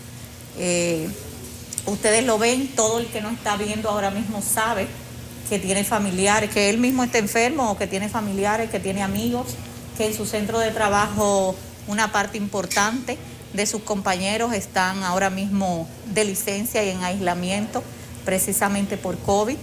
Y esa es la situación que estamos viendo. Entonces, nosotros veníamos advirtiendo de que algo así podía pasar, porque vimos lo que pasó en Sudáfrica, vimos lo que empezó a pasar días después que se reportaban los primeros casos en muchos países de Europa, y entonces advertíamos de que esto realmente podía pasar, y es lo que ha pasado, y es lo que estamos viendo ahora. ¿Cuánto tiempo podría tardar en empezar a descender el pico de contagio que tenemos en este momento? Miren, yo me atrevería a decir que por lo que estoy viendo, o sea, tenemos las tasas, por ejemplo, de positividad que está reportando el ministerio, ustedes lo ven, sobre los 40%, casi 50%, o sea, muy altas. La cantidad de gente que estamos viendo infectada es muy alta. Entonces, así mismo, como algo es tan explosivamente alto, así generalmente desciende más rápido. ¿Por qué? Porque un virus, para replicarse, necesita huésped susceptible. Si tanta gente está infectada, se va a quedar sin huésped susceptible, entonces eso va a hacer que descienda con mayor celeridad que en oleadas anteriores. Y es lo que se vio, por ejemplo, en Sudáfrica. Usted es de las que ha advertido sobre el peligro de la automedicación, sobre todo porque no solamente tenemos el brote de COVID, sino que también hay otros virus en el ambiente, otra influenza. ¿Cuáles son específicamente los riesgos de confundir influenza con COVID? Y de la automedicación, es simplemente que no te funciona o que hay un riesgo de que te crea algún problema de la salud, el hecho de automedicarse y indicarse algo contrario a lo que uno finalmente tiene. Algo importante es que los síntomas entre influenza y COVID, sobre todo con esta variante Omicron, y también se vio con Delta, son parecidos. Entonces, al ser parecidos, es importante hacer pruebas para determinar si usted tiene una o ambas, que también es una posibilidad, una coinfección. Entonces, es importante saberlo porque, por ejemplo, COVID tiene más alta tasa de hospitalización y de posibilidad de mortalidad, sobre todo asociado a ciertos factores de riesgo que influenza. Entonces, es importante usted saber si usted realmente tiene COVID o tiene influenza. Aparte, ciertos manejos que se dan en situaciones de complicación ante estos virus también es diferente. Y usted para eso necesita un diagnóstico etiológico, es decir, saber realmente cuál de los virus es. Los riesgos de la automedicación van en múltiples vías, desde que usted pueda hacer un efecto adverso a un medicamento. O sea, me explico. Por ejemplo, si usted necesita realmente un medicamento y usted se lo toma y hace un efecto adverso, indeseado, ¿de acuerdo? Bueno, eso es un riesgo que se asume en base a algo que usted realmente necesita. Pero si usted hace un efecto adverso de algo que usted no necesita, pues mucho peor. Aparte de eso, la gente se está automedicando muchas veces con antibióticos. Yo recibo un gran número de personas en mi consulta que me dicen que han empezado a tomar acitromicina. Acitromicina es un antibiótico que tiene efecto inmunomodulador y en inicio de la pandemia se dio asociado a hidroxicloroquina o solo para ver si, y supuestamente pequeña serie de casos, tenía beneficio. Luego los estudios grandes y ensayos clínicos demostraron que no tenía realmente ningún nicho en COVID, es decir, no sirve para tratar COVID, pero por algún motivo toda la gente, bueno, no toda la gente, pero gran parte de las pacientes que acuden a la consulta me dicen que están tomando ya acitromicina de forma automedicada. Preventiva. Entonces, esto incluso pone carga a la presión que tenemos de las bacterias con la resistencia bacteriana. Es decir, uno de los 10 problemas más grandes de salud pública que tiene que enfrentar el mundo en la próxima década es el problema de la resistencia a los antimicrobianos, personas que tienen infecciones por bacterias tan resistentes que no la podemos tratar. Imagínese usted que la gente está automedicándose con antibióticos y no es solamente problema de la gente, porque vamos a ver, usted si va a la farmacia y puede comprar un antibiótico que usted cree que le va a mejorar, pues usted no es tampoco un profesional de la salud y usted puede cometer ese tipo de errores. El problema es que en nuestro país se pueda adquirir de venta libre antibióticos. O sea, eso debe realmente estar regulado y nosotros hemos hecho múltiples llamados en ese sentido, pero realmente como que no ha habido mucha receptividad y seguimos viendo la libre venta de antibióticos en nuestro país. Cleve, los primeros pasos a dar, un mensaje, un consejo tuyo a propósito de la automedicación. Tengo un amigo que fue al supermercado, dijo, no hay limones ni jengibre.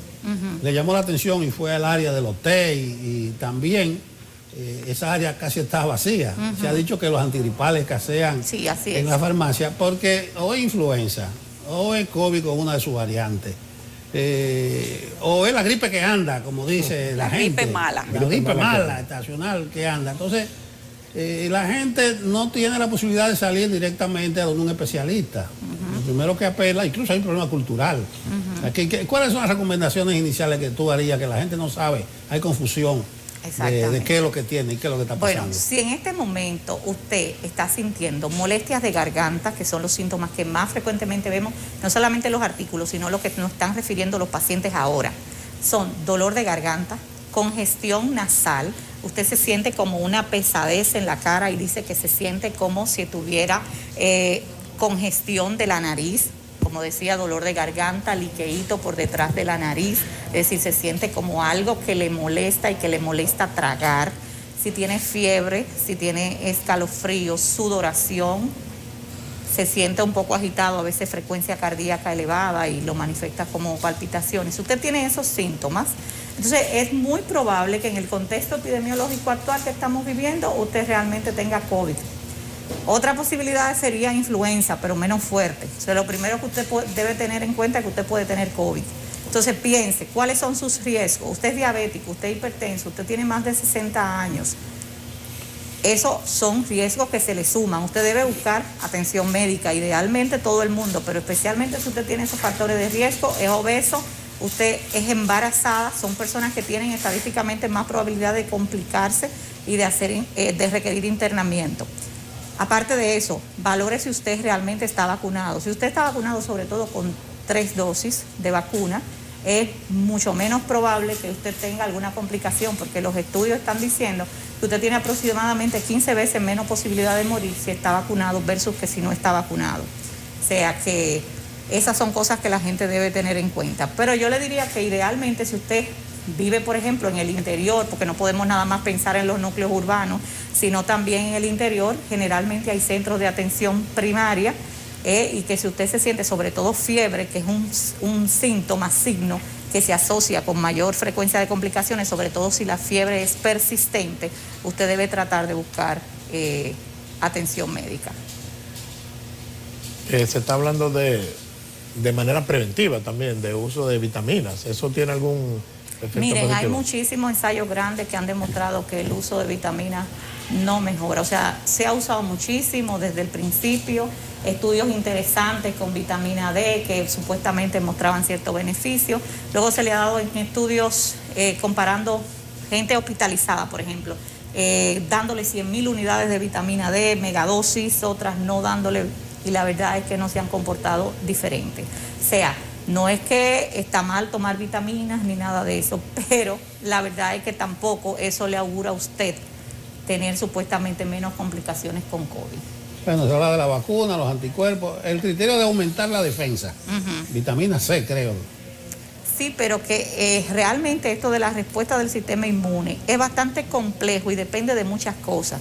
O sea, depende ciertamente, por ejemplo, uno de los factores es el peso. O sea, más que usted beber vitaminas, yo les recomendaría, ya no para ahora, porque obviamente eso no se logra de un día para otro, tratar de tener un peso aceptable, de hacer cierta cantidad de ejercicio físico a la semana, por lo menos 150 minutos de ejercicio aeróbico. Todo eso mejora en sentido general, tu salud, pero ojo, muchísimas personas que no tienen esos factores de riesgo también puede complicarse y realmente lo que más ha demostrado reducir la mortalidad y las complicaciones por COVID es la defensa previa que usted tenga en el sentido de o estar vacunado o haber tenido una infección anterior. Y precisamente una de las razones que se están planteando como por qué ahora tenemos una tasa de hospitalización más baja. Tenemos más casos, pero la tasa de hospitalización es más baja. Por ejemplo, en Sudáfrica, que son los datos más grandes que tenemos, en Alfa tuvieron una hospitalización cercana al 20%, en Delta un 14% aproximadamente, y ahora con Omicron tuvieron 4.9%, o sea, redondeando 5%. O sea, vemos una hospitalización que es realmente un cuarto, un tercio de lo que se vio en oleadas anteriores. Y parte de esto no es solamente por las características del virus, sino también porque encuentra una población que una parte está inmunizada por vacuna, pero que otra parte ya tuvieron infecciones previas en las otras oleadas. Entonces, estas personas tienen menos tendencia a complicarse. O sea, yo lo que le diría es que eso es importante, la buena alimentación, pero lo que más a usted lo puede proteger de desarrollar enfermedad grave y complicarse es vacunarse, sobre todo con un esquema de 3 dosis. Bueno, el asunto de que Omicron es leve, primero hay que determinar si es Omicron. Y tú hablabas de la persona de más de 60 años, la que tiene alguna comorbilidad, o sea, la situación es delicada, o sea, sí. no podemos despacharlo con fórmulas generales. Claro, exactamente, es muy buena esa observación, no hay fórmulas generales. Por eso estamos muy en contra de estas recetas prehechas que la gente se está pasando. A veces el profesional se le indica a una persona y se la están pasando por grupos y están tomándolas como si fuese todo el mundo el mismo tratamiento. No, hay tratamientos que se dan en base al riesgo y el estadio de la enfermedad. Por ejemplo, hay gente que tempranamente empieza a usar esteroides sistémicos, eso es deleterio.